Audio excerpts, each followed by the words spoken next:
You ask Tiger to solve. This deals with linear equations with one unknown. The final result is x equals 33 over 14. Let's solve it step by step.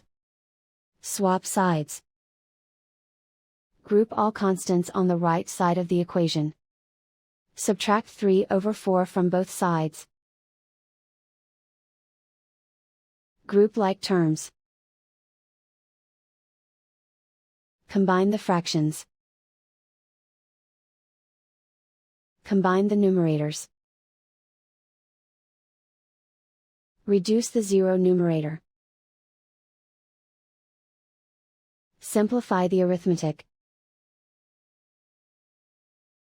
Find the lowest common denominator.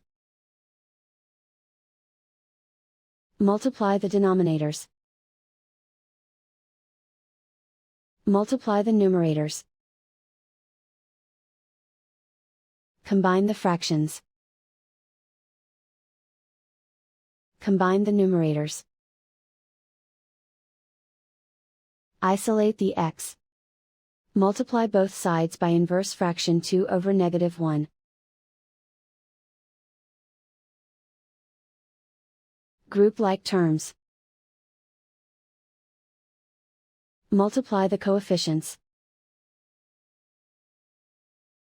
Simplify the arithmetic.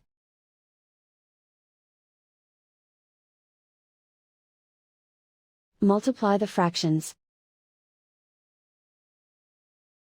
Simplify the arithmetic.